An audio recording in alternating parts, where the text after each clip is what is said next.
So the farmers in the 1980s took the United States Incorporated and the Federal Reserve Central Banking System, their banking system, to court, to the world courts.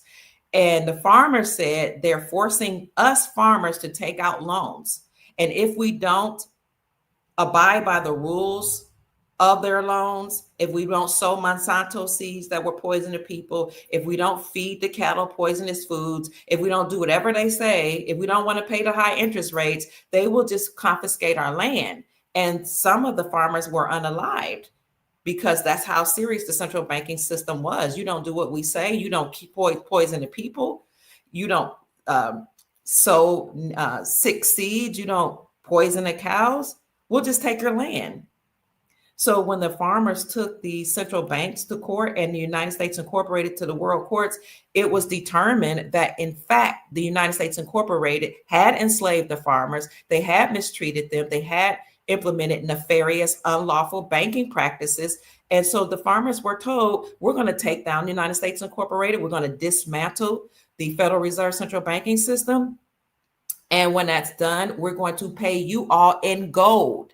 If there is a currency by that time, you're going to be paid in a currency that's backed by gold. So the World Court said not only had the farmers been mistreated, but the American people had been treated unfairly by the central banks, and the whole world had been enslaved by the central banking system.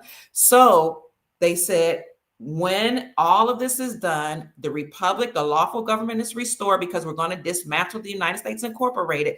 Everybody all across the globe will have a debt jubilee where all debts will be wiped away and everybody will be compensated. That's the repair or reparations, that everybody's going to be compensated for what the United States Incorporated did to us. And for those of you who are new that don't know, the government is not lawful that's operating. The United States government is a group of bloodline families that usurped authority or took authority from our lawful government, the republic here on the land. And they took authority from governments all over the world, but they started here first in America. A group of bloodline families that usurped authority from our republic and incorporated themselves in 1871 as a religious nonprofit organization. They incorporated themselves in Delaware in 1871 with the Pope as their leader. That's why they're considered religious nonprofit organization. And they then created their own constitution called the Constitution of the United States Incorporated. But we have our own lawful constitution called the Constitution for our republic. So we have the fake folk government, the United States Incorporated, and we have the republic, our lawful government. The fake folk government has 442 government agencies like the CIA, FBI, etc. And I have a list of all 442 agencies on the community section of my Dr. Kia Pruitt official YouTube channel. So they have 442 CIA, FBI, CPS, DMV, so many of them that you can't keep up. And then you have the lawful government, the republic, that has a constitution for the United States, benevolent, lawful. Constitution of the United States Incorporated, nefarious, bad. It has to go away. It has to be dismantled. So when the farmers took the United States Incorporated to court, to the world courts, remember, the courts determined that, in fact, the corporation had to be dismantled because they were unlawful. That was in the 80s. Some people say that it actually started, the farmers started this process in the 70s and in the 80s. At the same time, you had the Washita Empress Verdiacee, or some people call her Verdiacee, Gosten Turner Bay, who was the Empress of the Washita or Ashita people, the Ashita Moors or Moors here on the land. The indigenous people erroneously classified as Black, erroneously classified as African American or Negroid. These are the autogenous, indigenous, real Indians. The real Moors or Moors here had a dynasty before the United States Incorporated usurped our republic and incorporated themselves in 1871.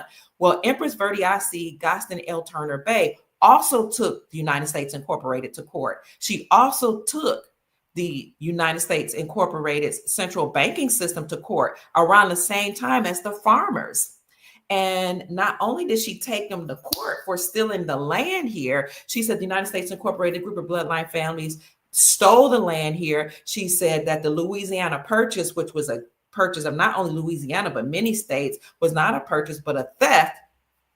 She said, I have the allodial title, and she did. She took it to court, and she said, I'm here on behalf of Black folks and all the people that have agreements with the so-called Black folks or Negroids or African American colored people here. They're not called Black. They're not African Americans. The United States Incorporated erroneously and falsified their designation. These are the indigenous people here. And she said they not only stole the land here, and I have the allodial title, but they changed their categorization, what they call it, categorization or identification. They changed their identification, and they allowed people to come here, like the Chinese and Mongoloid people that crossed the Bering Strait. They allowed them to come here and settle here and steal their identity. And she said, like, we know that people are here from different countries, and that's neither here nor there, that we have agreements with them. But what is not cool is that you allow these people to call themselves indigenous when they're not. The Mongoloid Asian people that are here living in teepees, the squatters on the land that were escaping whatever was going on in the Mongoloid Asian region, they're not the autogenous indigenous people here in the Americas. So Empress, you can look her up. Empress Verdiacee, Gosten, L. Turner Bay, sued the United States Incorporated with the allodial title and said, you stole the land here, you stole the classification, identification of the indigenous, autogenous people that y'all call Negro and Black, and so I'm suing you. And she won her claim in the amount of $85 quadrillion. That's documented. It was determined by the world courts that the Black people here, or African American people here, most of them did not come from slave ships. They are not from Africa. They originated from here, which is Turtle Island, or the land of the Moors, Muurs, also known as Amorica or America, and that they had to have their land restored, their identification restored, and their wealth restored. And not only the copper-colored races here, look up the Webster's definition for American. 1828, Webster's definition for American is the copper-colored races found here by Christopher Columbus, but now applied to Europeans. So it was determined by the world courts that Verdiacee and L. Turner Bay won her claim in the amount of $85 quadrillion, and that when the United States Incorporated is dismantled, all of the Moors, the so-called Black races, copper-colored races, African-American, Negroid people here will be paid out. And not only those people, but all the people with whom they have agreements here that are on the land. So she won her claim at the same time that the farmers won their claim between the 80s and the 90s. So you had other people taking United States Incorporated to task by taking them to court, to the world courts. If you want to learn more about Empress Verdiacee L. Turner Bay, I can do some more lives on that. I'm not here really to talk about her, but it was determined at that time that the Black folks here, the Negroids here, are the oldest indigenous people on the planet. That was documented by, United Nations. It was documented by United Nations in 1985. The copper-colored races here, the Black folk, Negroid folk, colored folk, African-American folks, are the oldest indigenous people on the planet. The United Nations had to recognize it because Empress Verdiacee L. Turner Bay, who took the United States Incorporated to court, called them to task, brought all the documents showing and proving that they stole the land, showing and proving that she had the allodial titles, original titles. And, we know nobody owns the land owns us. That's one of our ancient sayings. But there were people here, and the United States Incorporated not only stole the land from the people here, but they misclassified the copper-colored races here. They called us Indian. All our great-grandparents still have Indian, especially great-great, still have Indian on their birth certificate. They were Indian, they were indigenous, but they, over time, you look up Walter Plecker, Plecker, and the Census Bureau. Over time, they changed our classification from indigenous or autogenous or aborigine.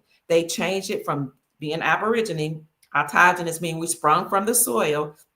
Indigenous, to Negro, colored, first colored, then Negro, then Black, then African American.